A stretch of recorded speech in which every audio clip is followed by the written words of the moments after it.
Hello, everyone. Good afternoon. My name is John Holyvood. I work for Dairy Business Association and Edge Dairy Farmer Cooperative, and I'm joined today by Lucas Shostrom from Minnesota Milk.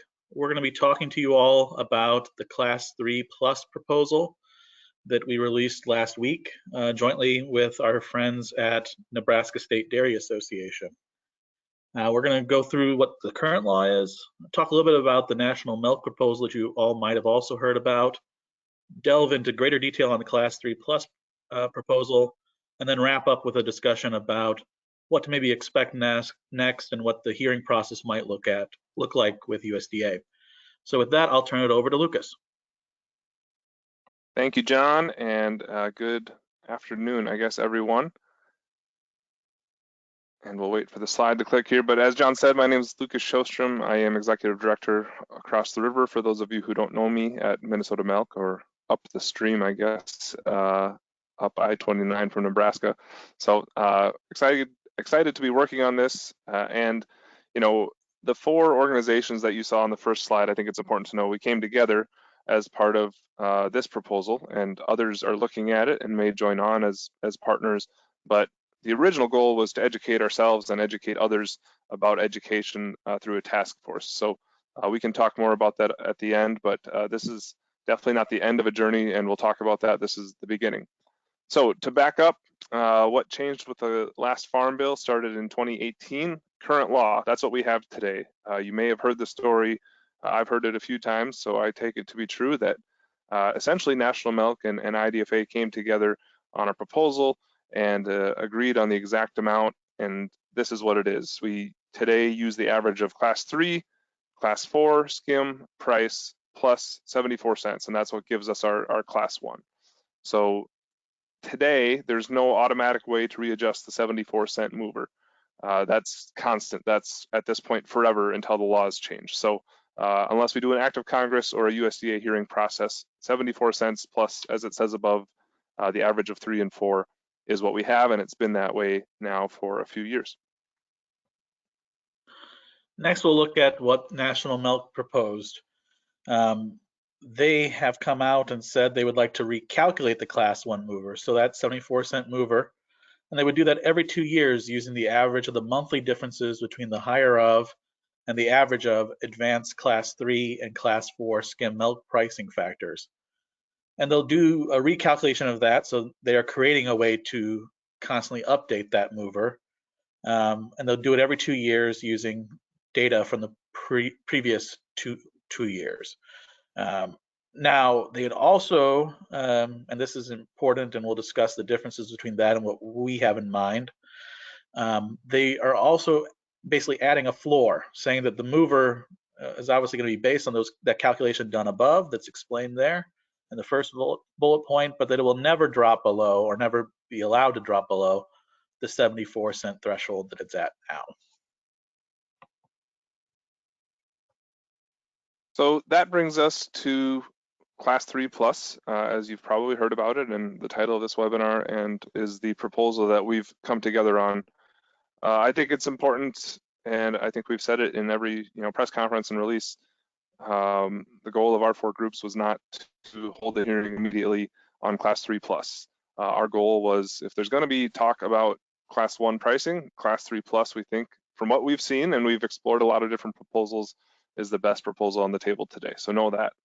But we're excited that Class 3 Plus, as we'll explain what it does in just a bit, it improves risk management, and this also reduces the likelihood of depooling and negative ppds. So to do that, Class 1 skim milk price will be calculated as Class 3 skim milk plus the Class 1 skim milk price adjuster. And just know, adjusters, not an official word, at least at this point by any means, and we'll talk about what that means in just a few bullets. Number 2, advanced prices will be replaced with announced prices, or in other words, there would not be advanced pricing in Class 1 prices anymore. Number 3, Class 1 skim milk price adjuster will be equal to the average of monthly differences between the higher of advanced Class 3 and Class 4 skim milk price factors. So to keep it simpler, Class 1 skim milk price adjuster is going to be the difference of advanced Class 3 class 4 skim milk and that same class 3 skim milk pricing factor that we talked about during the previous 36 months of August through July. So that is us looking back for 3 years and finding a new adjuster. That is that non-defined adjuster I talked about in the first bullet. So sum up those first three. We're going to get rid of advanced prices. We are going to make a new way to calculate class 1, and the new adjuster is going to be looking back for 3 years at that advanced class 3 and class 4 skim and looking at the higher of those two. So that's our new adjuster. Bullet number 4, USDA will publish revised class 1 skim milk price adjuster each September. So again, we're looking at August through July of 3 previous years, and then it's published in September after those 3 years are up. And then finally, in an effort to facilitate revenue neutrality convergence after COVID-19, we're going to make sure that that adjuster, what I just explained, that new adjuster that we're calculating that's not yet defined, it never goes below 36 cents, at least until 2025. So it can go higher based on what that average is of those 3 years, but it will not go lower than 36 cents no matter what that calculation is. Now I'm going to delve into more detail as to what the rationale was behind some of those decisions that Lucas just outlined from our proposal. First of all, with advanced pricing, this to some degree, because of the change we made in shifting away from the higher of in the last farm bill, has become sort of outdated. And at the same time, it's not just it's just sort of like your appendix, right? It's outdated, but it can occasionally cause you problems, and that's what we saw actually in the last, say, 18 months in pricing. So it's not just out there, but it's something that can actually harm us as well by increasing basis risks for producers, making it more difficult to them to effectively manage their risk. And also, there's been research done to show, how much advanced pricing has contributed in each and every order to the negative ppds that we experienced since the beginning of the pandemic. So that's one of the reasons, and that's the rationale for why we want to get rid of advanced pricing. It's not necessary, and it's also can be harmful to us. As for using class 3 as the basis for class 1 price, well, historically, class 3 has been the mover most of the time. There we have two different statistics. Since 2010, we've seen it be the driving factor or the driving force 63% of the time, even more so since 2015. So using class 3 as the base, really, it should hopefully help us reduce the chance of disorderly marketing, and even better, and somewhat similar to what National Milk's proposed, we're looking for adjustments to be made over time. Because the reality is we have to continue to adjust and react to market changes as they occur. And I would skip down, I guess, to the last bullet point there, that we're adjusting this annually, not every 2 years, and we're basing it on more data, on 3 years worth of data. Whereas they're calling for an adjustment to the class 1 mover that would be every 2 years and based on 2 years of data. Finally, we want to talk a little bit about that 36-cent figure that we discussed on the last slide. That's our temporary floor. It's only a floor for the first 4 years. And that, again, the reason for there even being such a floor is to try to get us back to a revenue neutral position based upon sort of the unprecedented events we've seen since March of 2020. Now, it's based off that same calculation for the adjuster that we talked about earlier, but using data for the last 10 years.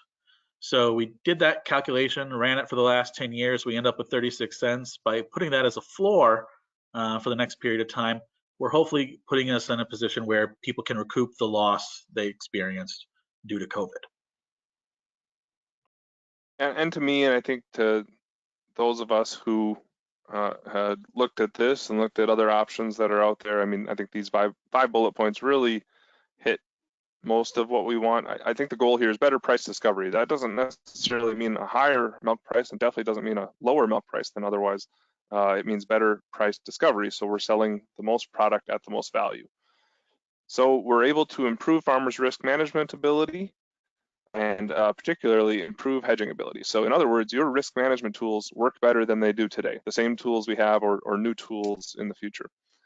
Second, it ends outdated advanced pricing we've talked about a few times, and or maybe even which should reduce the risk of negative PPDs. So that also helps part number one, of course.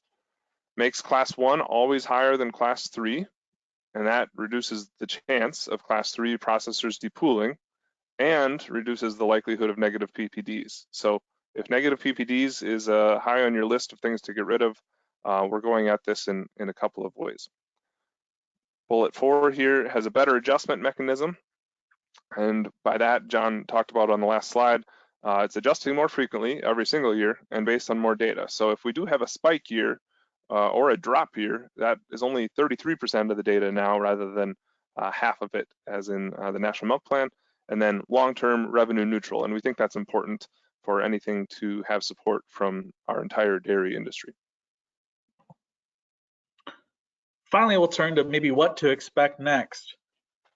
And to be honest, partially we don't know 100% what to expect next because some of these decisions are out of our hands. But we'll go through just real briefly what the hearing process would typically look like, what might be different about it this time, to give you all a little bit more understanding about what could be down the road here. USDA, once they receive a proposal, which they still have not done, okay, although National Milk has signaled publicly their intention to file a proposal, that has not been formally filed with USDA. So the clock here of this 30 days has not yet begun. Once they get that proposal, they will have a month to do one of three things. Develop an action plan that kind of runs through what the hearing process will look like and how they're going to handle it. To ask for more information about the proposal and try and determine whether or not they should have a hearing based upon that additional information, or to deny the request for a hearing. All three of those are possible. And right now, at least, we don't know which one they're likely to go with. If there is going to be a hearing, USDA will issue a hearing notice for it to occur within 120 days. A lot of preparation would go into this hearing by not just us, but other people who are interested parties. That includes requesting data from USDA to help make your case when the hearing time comes, and submitting your testimony in advance, and things of that nature. I can say that once the hearing is held, there'll be testimony. It's set up sort of like a court proceeding. There's an administrative law judge that oversees the proceedings. Witnesses will be called, they'll be cross-examined. Unlike a normal court proceeding where you might have two parties, a plaintiff and a defendant, here you could have multiple parties and multiple positions. So witnesses will be subject to cross-examination from basically anyone that's in the room. So it's a little bit more involved, a little more chaotic than what you would think of as a normal court proceeding, but a lot of the same trappings of what you'd expect to find in a courtroom, you'll also see in this hearing process. Once the hearing has concluded, USDA will make that record available. Parties can try and file corrections, and they also might file post-hearing briefs. Then USDA would traditionally proceed to a recommended decision they'd make public, they'd receive public comment on, and then if, depending on how that process all plays out, and I should also say they can also recommend that no action be taken. That's a possibility too once the hearings happen. So they're not bound to make a recommendation that proceeds to referendum. But if they do issue a final decision, then a referendum has to be held, wherein processing co-ops and also farmers just like you, through your influence with groups like that or groups like EDGE, you get to actually have your vote on whether or not those changes should occur. One key thing here, of course, is that you don't get to just say, I like the change or I want the status quo. Basically, if they put forward a proposal, you're voting on whether you accept that new version of the order or you would prefer no order at all. So there is an inherent risk of ending up with no federal orders through going through this process. One other thing that's been discussed a lot, and we've seen other people talking about, is whether or not this is an emergency hearing or an expedited hearing. and what differences that would make to the process. Well, there are ways in which USDA can sort of truncate and shorten up this process, which would normally take about maybe a year and a half. But those often don't happen in sort of highly controversial or national issues like this. They're more common in regional issues, sometimes weather-driven issues. That's where we normally see those happen. And I can say that even though they can shorten up the process, there's still a lot of steps, and most of those steps they still have to complete, even if they're doing them on a slightly expedited fashion. So even if you ended up having an expedited hearing, it might still take a year. And again, based on the nature of what's being discussed here, that seems like a more remote possibility, but ultimately we'll have to wait and see what USDA does with the proposal once they receive it.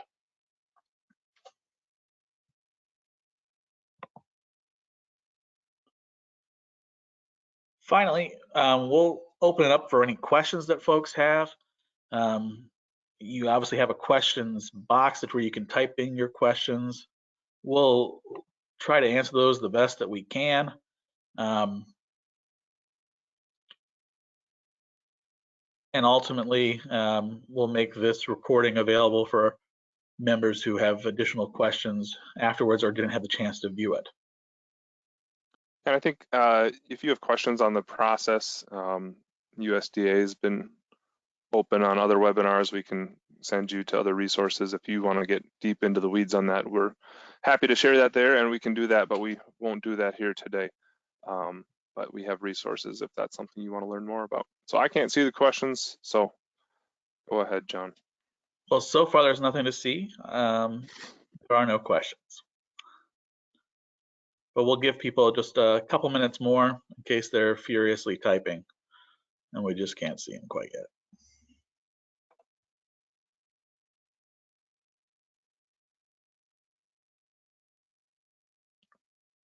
Well, while we're waiting, I think I'll mention the education session again, or the educational task force. So what we have is a group from actually 5 different upper Midwest state trade associations just talking about topics that we will be queuing up webinars, just public information. This was already in the works. John and I and other people at EDGE and DBA have talked on and off for several years now about working together on things, as well as these other state trade associations. And so please, oh, by the way, please type your questions in the question box. If you raised your hand, we're not gonna be able to take you. But anyway, we hope to have webinars here every 5 weeks, and we'll be advertising them soon. So this is a proposal from some members of that task force, but we hope to have more open to the public webinars with education going forward. Yeah, I think the first one is scheduled for the 21st of May. We'll be sending out more information as we get it on those. Do hope that everyone takes advantage of those.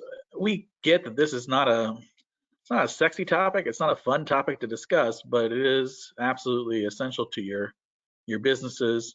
And so to the extent possible, we can be a resource to make sure that folks understand FMMOs better.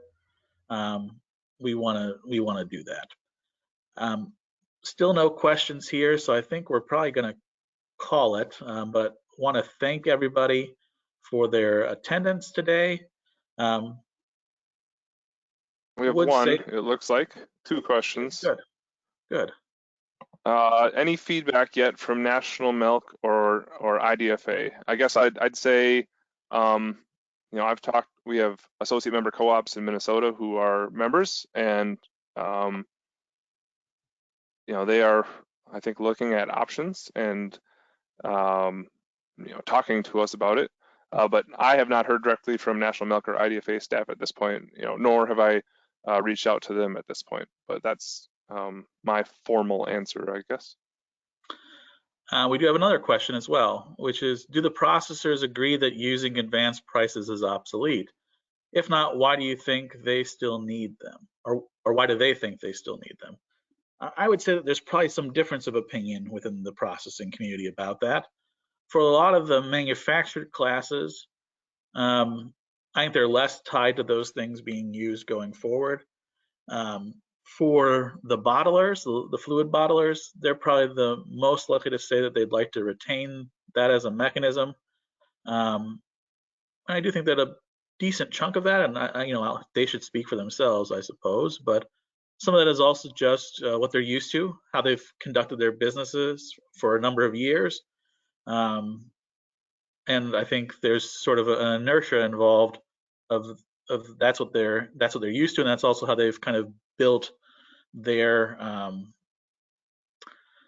program around how they price things and also how they buy and operate in the marketplace. So as with any change like that, you can understand why people would be reluctant to go off of what they know for something that they have a little less certainty about.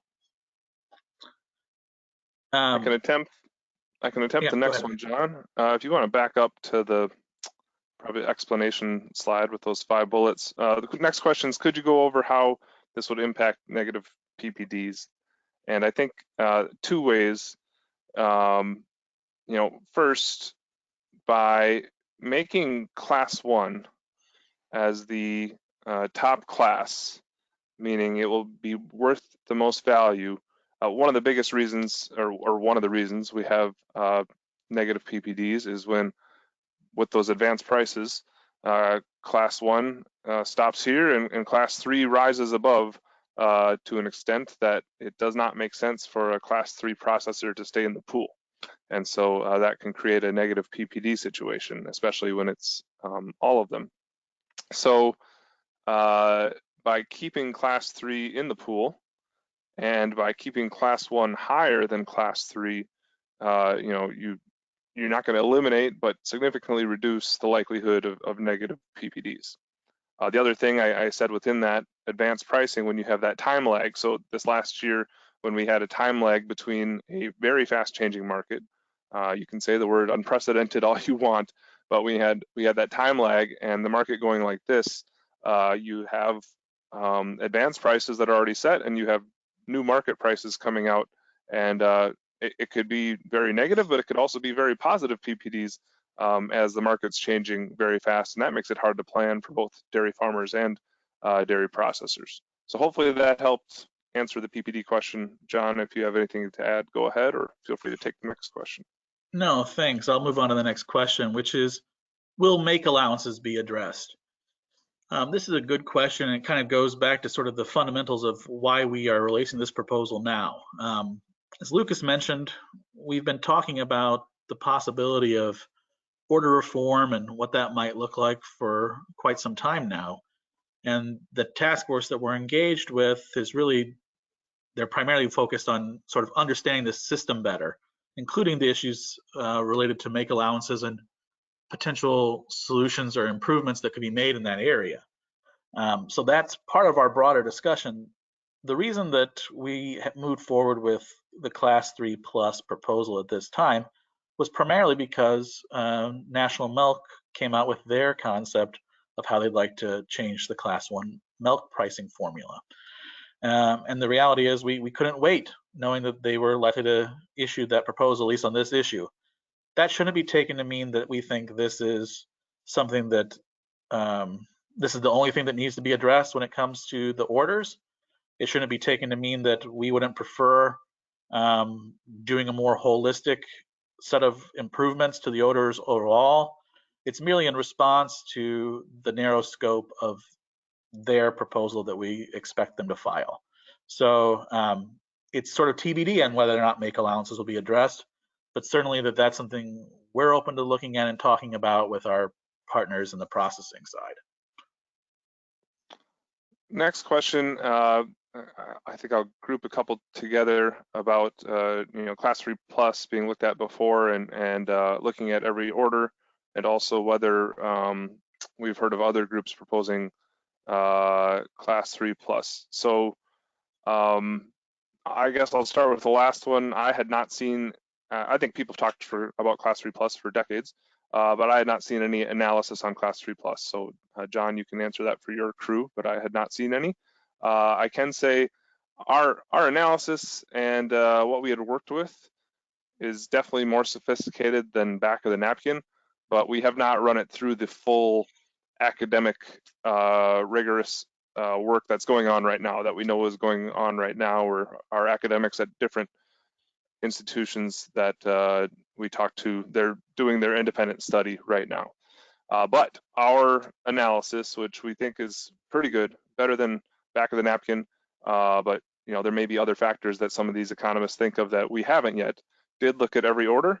And in that look at every order, consistently, we thought ours was the best in nearly every case. And in the cases where it wasn't the best, meaning the best performing prices and the most elimination of PPDs, all those things we had on the earlier slide, the differences were very minute. Now, you're looking at hypotheticals, things can change, but we're talking a couple of cents difference between our proposal and others, and overall a better historical look back at what happened in 2020, considering PPDs and considering price discovery, where your advanced prices are lagging so differently than what ends up being your settled prices. I hope that answered those two questions. I'll send it back to you, John. The next question is, it's my understanding that the industry will likely need a unified voice before USDA will move forward. Is that correct? What is the path forward to achieve this? I am also a proponent of trying as much as possible for us to get on the same page regarding something. I can't say that that's not necessarily a requirement for a hearing being held. As you might imagine, the hearings are normally somewhat contentious and people have differing perspectives. So it's possible for them to grant the hearing regardless of this, and ultimately they'll make their decision based upon the hearing record. And we shouldn't just assume, again, somewhat different than maybe your traditional sort of legal proceeding where there's one side and there's the other side and they're going to choose between one of those two sides. That's not at all a requirement for them. So they can merge ideas. They can make a compromise for us that we didn't come to on our own. So I can say that we certainly are actively talking with other players in the industry, both on the farming side and the processing side, to see if we can reach common ground as much as possible with as broad of a group as possible. But it is possible to have a hearing and have changes go into effect without that kind of consensus. Thanks, John. I think I can take the next one, but feel free to back cleanup. Yes, the next question, class 2 price also has advanced price on the skim portion.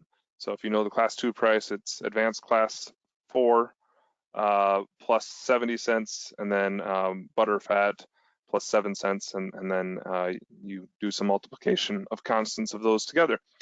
To be clear, and one of the things I think National Milk was doing, and one of the things we did in our proposal, was to stop at class 1.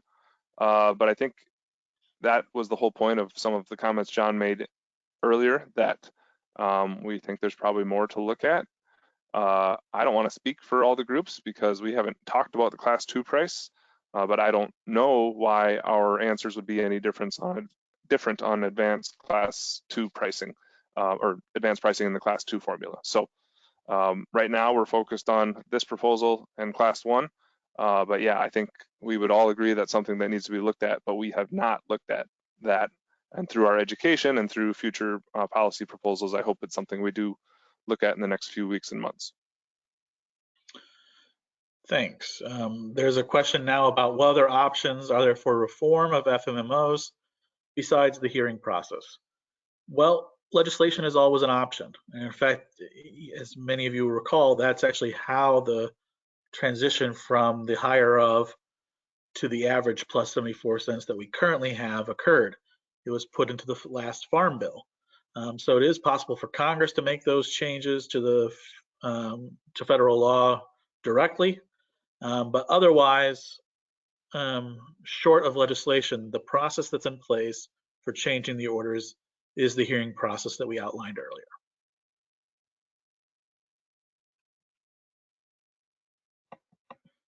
I think that's our last question.